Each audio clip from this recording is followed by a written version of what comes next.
টানা সিরিজ হার আর সমালোচনার চাপ মাথায় নিয়ে এবার নতুন ফরম্যাটে ঘুরে দাঁড়ানোর লড়াইয়ে নামছে বাংলাদেশ।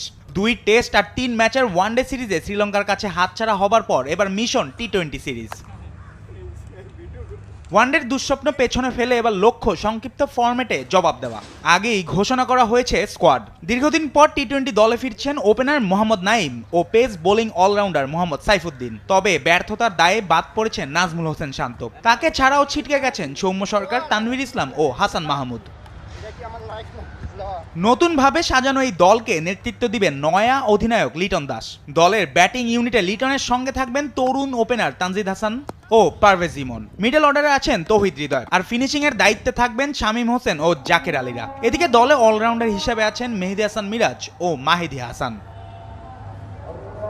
অন্যদিকে বোলিং ইউনিটের পেস আক্রমণে নেতৃত্ব দিবেন মোস্তাফিজ ও তাসকিন। তাদের সঙ্গে আছেন তানজিম হাসান সাকিব আর ইনজুরি কাটিয়ে দলে ফেরা শরীফুলও। আর স্পিন আক্রমণে থাকছেন রিশাদ হোসেন।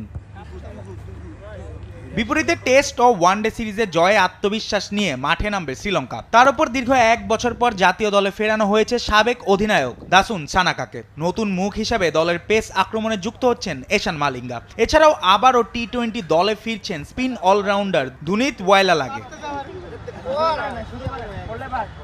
ওয়ানডে ও টেস্ট সিরিজ হারলেও টি-20তে নব উদ্যমে ফিরতে চায় বাংলাদেশ। নতুন মুখ, পুরনো তারকার প্রত্যাবর্তন আর তরুণদের সাহসী ক্রিকেট, সব মিলিয়ে শুরুটা হতে পারে এক নতুন গল্পের।